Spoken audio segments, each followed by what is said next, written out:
The bride smiled as if she had already won. What she didn't know was that one sentence, whispered when she believed no one was listening, changed everything I thought I knew about my own family. I could have walked away and let the ceremony continue exactly as planned. Instead, I carried a secret that grew heavier with every step toward the chapel doors. The strangest part was that my son looked happier than I had seen him in years, completely unaware that someone standing only a few feet away had already decided what his future would be worth. I remember thinking that if I spoke too soon, I might destroy the happiest day of his life. If I stayed silent, I might lose him forever. So I smiled just as she did, and waited for the next piece of the puzzle to reveal itself. Only then did I realize the wedding everyone had spent months preparing for was never truly about love. It was about control, appearances, and a plan that depended on one man never discovering the truth until it was far too late. My name is Margaret Collins. I was 68 years old on the morning my son Daniel was supposed to marry Vanessa Brooks, and I believed I understood the people I loved. Looking back now, I realize I had mistaken politeness for kindness and confidence for honesty. The hotel overlooking the lake shimmered beneath the early summer sun, its white columns decorated with fresh flowers and satin ribbons that fluttered gently in the warm breeze. Guests arrived carrying wrapped gifts, photographers adjusted their cameras, and musicians rehearsed soft melodies that drifted across the courtyard. Everything looked exactly the way a beautiful American wedding should look. Every detail had been carefully arranged, every chair perfectly aligned, every table covered with crisp white linens and polished silverware. I watched families greeting one another with laughter while hotel staff hurried quietly between the ballroom and the garden. Daniel had always dreamed of a wedding that felt elegant but welcoming, a celebration where everyone could relax and simply enjoy being together. Seeing him laughing with his closest friends filled my heart with pride.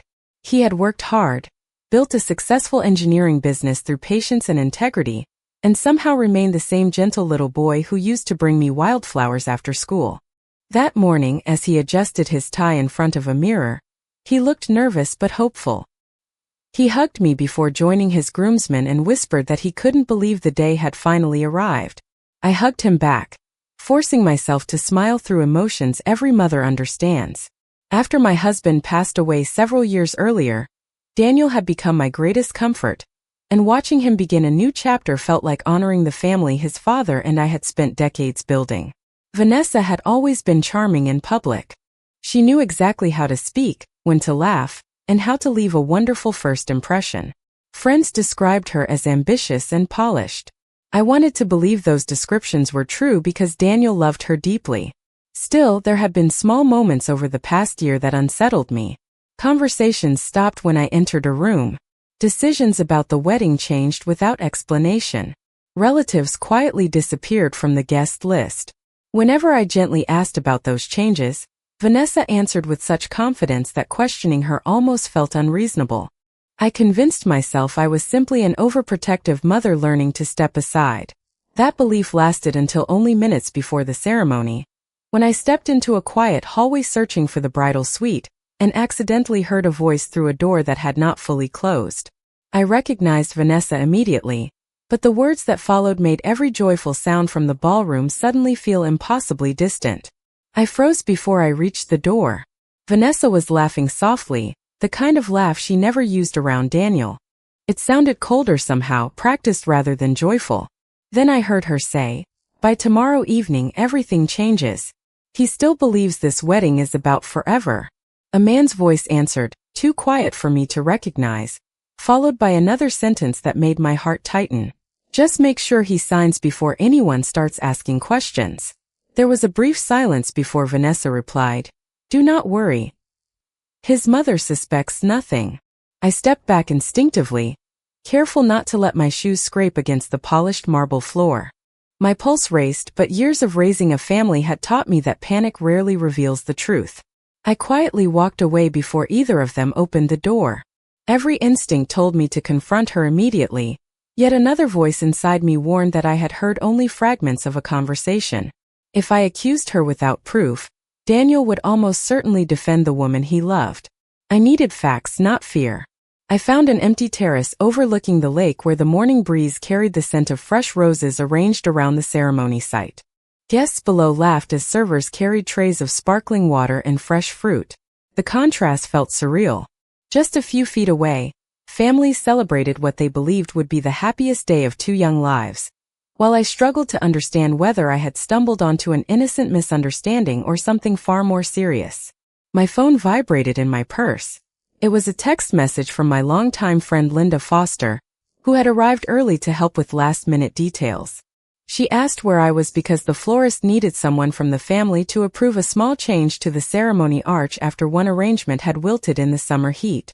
I replied that I would be there shortly, but before putting my phone away, I noticed another message that had arrived the previous evening. It was from Daniel. "Thank you for always believing in me, Mom. Tomorrow is going to be perfect." I read those words 3 times. My son trusted that everything around him was exactly as it appeared. That trust made him kind. It also made him vulnerable. As I returned toward the ballroom, I began paying closer attention to details I had ignored for months. Vanessa's wedding planner hurried across the lobby carrying a thick folder marked with colored tabs. A man wearing an expensive suit whom I had never met before quietly spoke with Vanessa's father near the elevators. When they noticed me, both conversations stopped almost instantly. They smiled politely, but the silence lingered just long enough to leave an uncomfortable feeling behind. During the rehearsal dinner the night before, I had also noticed Daniel reaching for a stack of documents before Vanessa gently took them from his hands, kissed his cheek, and told him there would be plenty of time to deal with paperwork after the honeymoon. At the time I thought nothing of it. Now that memory settled into my mind beside the whispered conversation I had just overheard. One strange moment could be dismissed. 2 could still be coincidence. But several together began forming a pattern I could no longer ignore. I promised myself I would not allow suspicion alone to ruin my son's wedding day. However, I also promised that before Daniel signed anything, whether it was a marriage certificate or another document placed in front of him, I would know exactly who had prepared it and why. Linda found me standing beside the floral display outside the ballroom, pretending to admire white roses while my thoughts raced in every direction. She took one look at my face and quietly asked if everything was all right. I almost told her I was imagining things. Instead, I simply said that something felt wrong.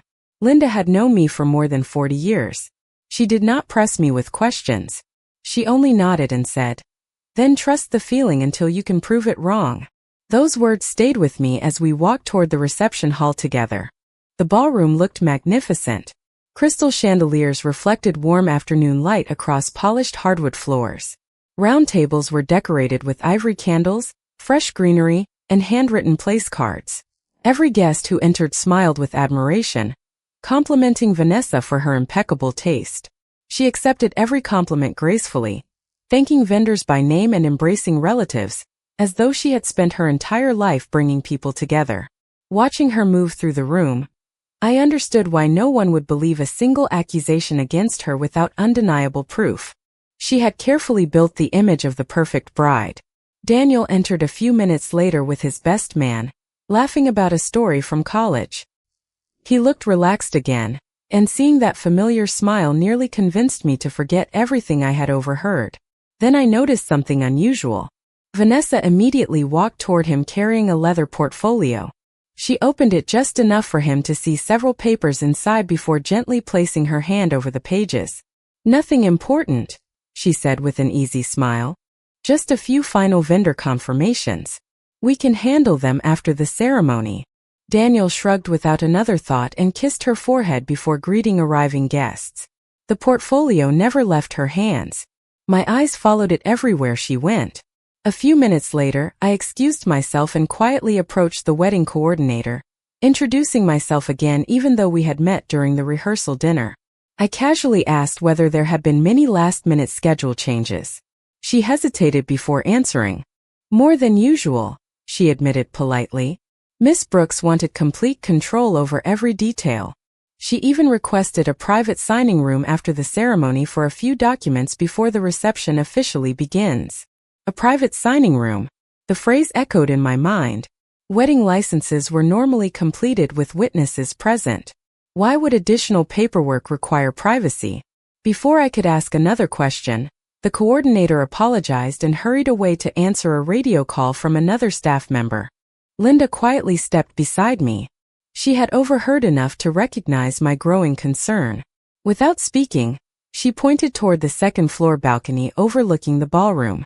A man in the same expensive suit I had noticed earlier was standing alone, checking his watch while holding a slim briefcase. He was not greeting guests. He was watching the entrance, almost as though he was waiting for a specific moment, rather than attending a family celebration. When he noticed us looking in his direction, he immediately turned away and disappeared into a nearby conference room. Linda leaned close and whispered, "Margaret, I do not know what is happening, but I have attended dozens of weddings. None of this feels normal." I slowly nodded. For the first time that day, I stopped wondering whether I was overreacting. Too many small pieces were beginning to fit together. Somewhere inside that hotel was the answer my son did not know he needed before he said the two words that could change the rest of his life. Linda and I exchanged one quiet glance before separating, each of us pretending to focus on ordinary wedding preparations while watching entirely different things. She drifted toward the reception entrance where guests continued arriving with cheerful conversations and carefully wrapped gifts. I walked toward the grand staircase as though I were simply looking for the bridal suite. Years ago, my husband used to tell me that people reveal the most when they believe no one is paying attention. Standing inside that beautiful hotel, I realized how true those words still were. The second floor was remarkably quiet compared to the lively ballroom below. Soft piano music floated upward through the open atrium while hotel staff hurried in and out of conference rooms carrying bottled water and neatly stacked folders. I noticed the same conference room where the man with the briefcase had disappeared only minutes earlier. The door remained slightly open. As I passed, I heard the unmistakable sound of papers being organized. Then a calm male voice said, "Everything is ready. Once the ceremony ends, it should only take a few signatures." Another voice answered, one I immediately recognized as Vanessa's. "Good. He will not read every page. He trusts me." My heart pounded so loudly I feared they would hear it through the hallway. I continued walking without changing my pace until I reached the corner before stopping to collect myself. Those words alone proved very little, but together with everything else I had witnessed, they painted a picture I could no longer dismiss. I quietly returned downstairs where Linda was waiting beside a display of family photographs arranged near the ballroom entrance. Without drawing attention to ourselves, I repeated every word I had heard. She listened carefully before asking a question that had not crossed my mind. "Who is preparing those papers?" I looked back toward the staircase. That is exactly what I intend to find out. At that moment my phone vibrated again. The caller identification displayed a familiar name that instantly gave me hope. Michael Harper. He had been our family's attorney for nearly 20 years, and had handled my late husband's estate with honesty and patience. Earlier that week he had declined the wedding invitation because he was attending a legal conference in another city. I answered immediately. Michael apologized for calling unexpectedly and explained that his conference had ended sooner than expected. Since he would be driving through town that afternoon, he wondered if it would be acceptable to stop by the reception for a few minutes to congratulate Daniel in person. I looked across the ballroom where Daniel laughed with relatives completely unaware of the storm quietly forming around him.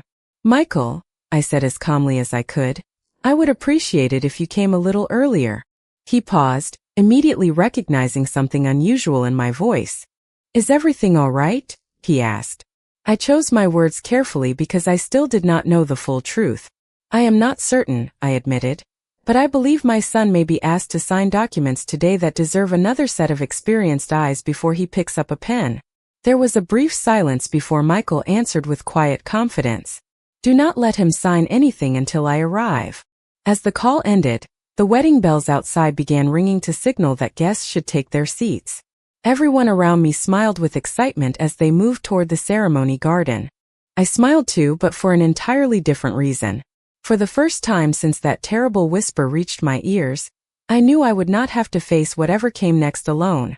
The guests slowly filled the white chairs arranged beneath the flower-covered arbor overlooking the lake, and the gentle sound of conversation blended with the soft music from the string quartet.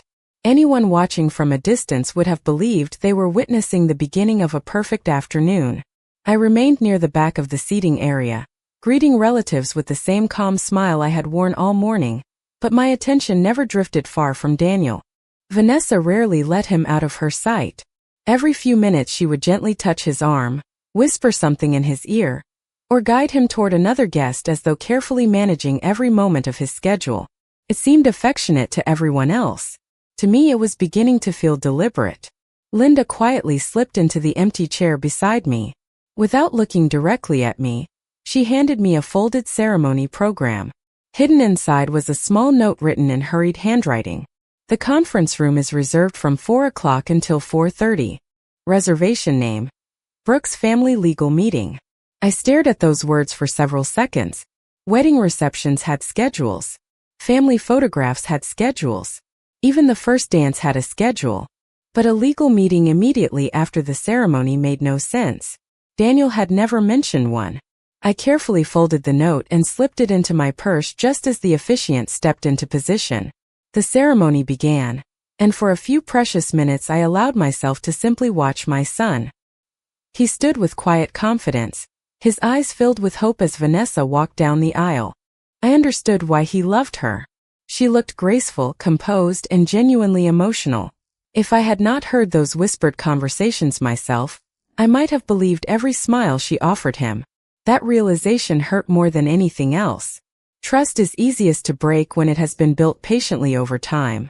As the ceremony continued, my phone vibrated once inside my purse. I waited until everyone stood for a reading before carefully glancing at the screen. Michael Harper had arrived. His message contained only one sentence. I am in the hotel lobby. Do not alert anyone. Relief washed over me, but I forced myself to remain composed. There was still no certainty about what those documents contained. I needed answers, not assumptions. After the vows were exchanged and the applause echoed across the garden, guests happily followed hotel staff toward the ballroom for cocktails while the wedding party prepared for photographs. Just as the coordinator had described, Vanessa gently took Daniel's hand and quietly suggested they step away for one quick signature before the celebration. Daniel smiled without hesitation. Before either of them reached the hotel entrance, Michael approached from the opposite side of the lobby carrying nothing more than a slim leather portfolio. His timing could not have been more perfect. Daniel immediately recognized him and broke into a surprised smile. "Michael, what are you doing here?" he asked warmly. Michael congratulated the newly married couple before casually adding, "I heard there were a few documents waiting for you. Since I happen to be nearby, I thought I might save everyone a little trouble by looking them over first." For the first time all day, Vanessa's confident expression changed. It lasted only a second, but I saw it clearly. The smile remained on her face, yet the warmth disappeared from her eyes. In that brief moment, I realized she had expected many things that afternoon. She had never expected someone who understood every word of a legal document to arrive before a single page had been signed. Vanessa recovered almost instantly. Her smile returned so naturally that anyone watching would have believed Michael's arrival was nothing more than a pleasant surprise. "Of course," she said warmly. "There is really nothing complicated. Just a few routine papers our planner suggested we organize before the reception becomes busy." Michael nodded politely without taking the folder from her hands. "Then you certainly will not mind if I spend 2 minutes reviewing them," he replied with the same calm confidence that had earned my family's trust for decades. Daniel laughed, completely unaware of the tension quietly growing around him. "If it keeps everyone happy, that sounds fine to me," he said. Vanessa hesitated for the smallest fraction of a second before handing the leather portfolio to Michael. It was such a subtle pause that no one else seemed to notice. "I did." Michael opened the folder while we stood together in a quiet sitting area just outside the conference room. He slowly turned each page without changing his expression. His experience had always been one of his greatest strengths. Even when reading something deeply concerning, he never reacted before understanding the entire picture. Nearly a minute passed in complete silence except for the distant sound of laughter drifting from the ballroom where guests were beginning cocktail hour. Finally, Michael closed the folder and looked directly at Daniel. "May I ask a simple question?" he said. Daniel nodded. "Were these documents discussed with you in advance?" Daniel looked confused. "Not really," he admitted. "Vanessa mentioned there were a few routine items related to combining some accounts after the honeymoon. I trusted that everything was standard. Michael slowly reopened the folder and carefully separated several pages from the rest. Some of these forms are perfectly ordinary, he explained. Others deserve a much more detailed conversation before anyone signs them. Vanessa immediately stepped forward. Michael, I think you are making this more complicated than necessary. Every successful couple plans their finances. Her voice remained calm, but there was a sharpness beneath her words that had not been there before. Michael remained courteous. Planning finances is wise, he answered. Signing legally significant agreements without independent review is not. Daniel's smile faded as he looked from Vanessa to Michael, and then toward me.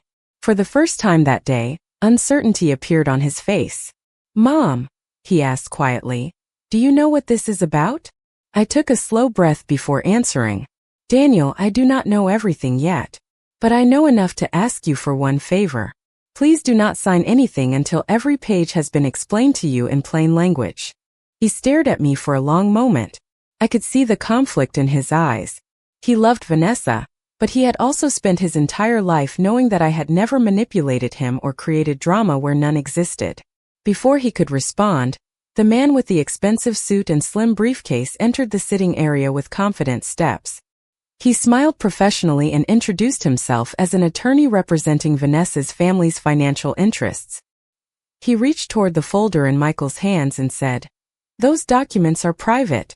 I believe we should continue this discussion inside the conference room." Michael did not hand them over. Instead, he calmly replied, "I would be happy to continue. However, before we do, I would like someone to explain why a newly married groom is being presented with a property agreement that transfers far more authority than a routine financial document normally would." The silence that followed felt heavier than anything I had experienced that day, because every person standing in that room suddenly realized this conversation was no longer about wedding paperwork. It was about trust. The attorney did not answer Michael's question immediately. Instead, he offered a measured smile and said that every successful marriage required careful financial planning. His words sounded polished, almost rehearsed, but they did not address the document itself. Michael remained perfectly composed. "Financial planning is not the issue," he replied. "The issue is whether Daniel understands exactly what he is being asked to sign." Daniel reached toward the folder, his expression changing from confusion to concern. "Can I see it?" he asked. Michael handed him the pages without hesitation.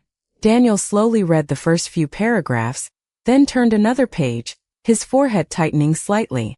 "I thought this was just paperwork to update beneficiaries after the honeymoon," he said quietly. Michael pointed to a section near the bottom of one page. "Please read that paragraph carefully."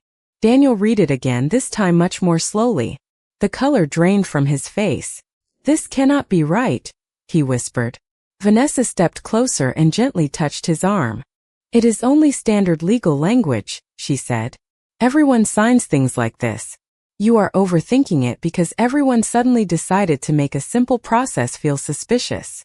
Daniel looked at her, searching for reassurance, but instead of answering immediately, he turned back to Michael. "What does this actually do?" Michael spoke in the same calm tone he had used throughout the entire conversation. "Among other provisions, it grants extensive authority over several existing financial assets if certain administrative conditions are met. Whether those terms are appropriate is not the point. The point is that they were presented to you without adequate explanation or independent review." The room fell silent. Even Vanessa's attorney no longer interrupted. Daniel slowly lowered the papers and looked directly at Vanessa. "Why did you tell me these were routine vendor documents?" She smiled again, but this time the confidence behind her smile seemed strained. "Because I did not want legal language to distract us on our wedding day. I plan to explain everything later." Daniel frowned. "Later? After I signed them?" She opened her mouth but did not answer immediately. That pause lasted only a few seconds, yet it said more than any explanation could have. Linda quietly entered the sitting area carrying a glass of water she had obviously never intended to drink. She stopped near me without speaking, simply watching as the conversation unfolded. Around us, the reception continued as though nothing unusual was happening. Through the windows we could see guests laughing on the outdoor terrace, while photographers gathered family members for portraits beneath the summer sun. It was astonishing how two completely different realities could exist inside the same hotel. Daniel carefully placed the documents back inside the folder and handed them to Michael. "I am not signing anything today," he said firmly. "Not until I understand every page and have time to think about it." Vanessa's attorney immediately stepped forward. That decision could delay several financial arrangements. Daniel shook his head. If they cannot wait one day, then they were never routine to begin with. I watched my son stand a little straighter than he had all afternoon. For the first time since the ceremony began, he was no longer following someone else's carefully prepared schedule. He was asking his own questions, and judging by the uneasy expression spreading across the faces of Vanessa and the people standing beside her, those were exactly the questions they had hoped he would never think to ask. No one spoke for several long seconds. The quiet inside the sitting room felt almost unnatural compared to the cheerful music drifting in from the reception ballroom. Daniel looked from Michael to Vanessa, then toward me, as though he were trying to understand how a day that had begun with so much hope had become clouded by unanswered questions. Vanessa finally broke the silence. She stepped closer to Daniel, her voice gentle and controlled. "I wanted to simplify everything for us," she said. "My parents have always believed that organizing finances early prevents misunderstandings later. I trusted their advice and I assumed you trusted me." Daniel listened carefully without interrupting.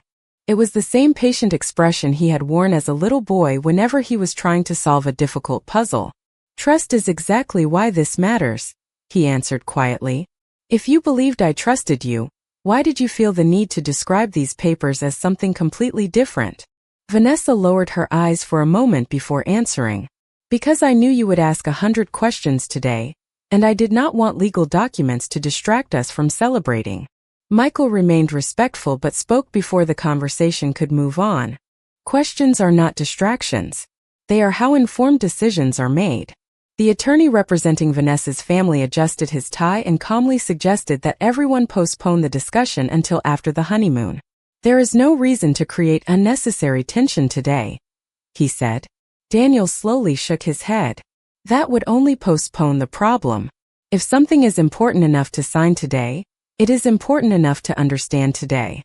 I watched my son carefully.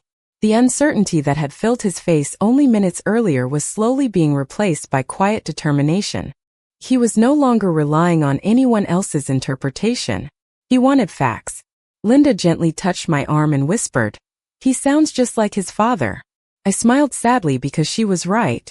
My husband had always believed that honesty became stronger under careful examination, never weaker. Daniel turned another page inside the folder before looking toward Vanessa again. "There is something else I do not understand," he said. "Why was there a private meeting scheduled before anyone even told me what these documents contained?" Vanessa hesitated once more.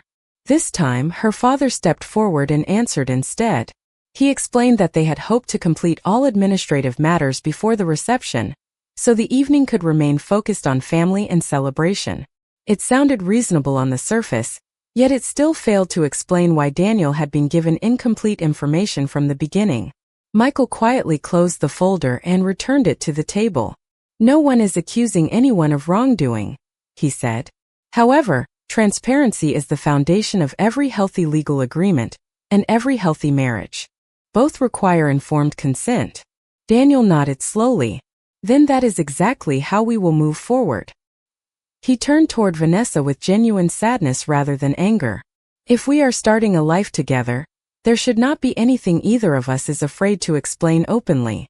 Vanessa met his eyes, but for the first time since I had known her, she seemed unable to find the perfect words. Outside the conference room, the wedding coordinator knocked softly on the door and announced that the guests were waiting for the newlyweds to make their grand entrance into the reception. None of us moved. At that moment, it became painfully clear that what happened during the next few minutes would determine far more than the schedule of a wedding celebration. It would determine whether the future they had planned together could survive the truth that was only beginning to come into the light. The wedding coordinator knocked once more, her smile polite but uncertain. She explained that every guest had gathered inside the ballroom, and the newlyweds were expected to make their entrance at any moment. Daniel thanked her quietly and asked for a few more minutes. As the door closed again, he looked around the room before taking a slow breath. "I think everyone deserves honesty," he said. "Not rumors, not assumptions, just honesty." No one objected. We walked together into the ballroom where more than 100 family members and friends welcomed us with warm applause, completely unaware of what had just unfolded behind closed doors. The band stopped playing as Daniel accepted the microphone that had been prepared for the traditional welcome speech. He smiled at the guests with genuine gratitude before speaking. "First, I want to thank every one of you for being here today. Your love and support mean more to me than I can express. Before we continue celebrating, there is something important I need to say." The room became perfectly quiet. Daniel explained that several legal documents had been presented to him immediately after the ceremony, and that he had chosen not to sign them until he fully understood every detail. He did not accuse anyone. He did not raise his voice. He simply said that marriage deserved openness, and that important decisions should never be rushed. His words were calm, respectful, and impossible to argue with. Many guests nodded in quiet agreement. Michael then briefly explained that delaying signatures until both parties received independent legal advice was a completely reasonable decision and protected everyone involved. Hearing those words from an experienced attorney seemed to lift the tension that had slowly spread across the room. Vanessa stood silently beside Daniel. For several moments she appeared ready to speak, but instead she lowered her eyes and quietly admitted that she should have been more transparent about the documents from the beginning. Her parents looked disappointed, yet they also understood there was little left to defend. The issue was no longer the paperwork itself. It was the decision to conceal its purpose until the last possible moment. Daniel thanked everyone again and announced that the reception would continue, but any legal discussions would wait for another day after both families had carefully reviewed everything together. The applause that followed sounded different from the joyful celebration that had greeted the ceremony earlier. It carried relief more than excitement.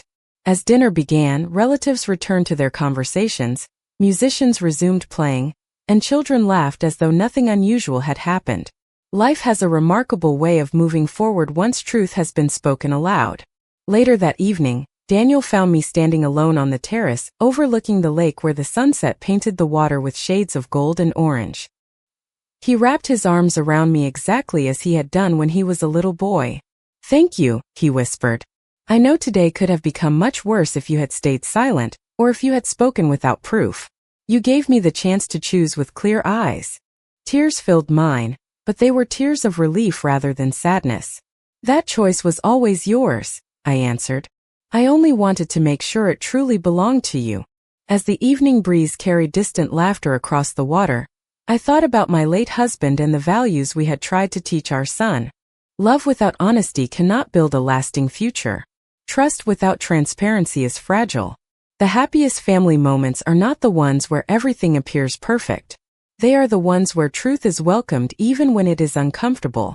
That day did not unfold the way anyone expected, but my son walked into his future with something far more valuable than an uninterrupted celebration. He walked forward knowing that the strongest promises are never the ones signed in haste.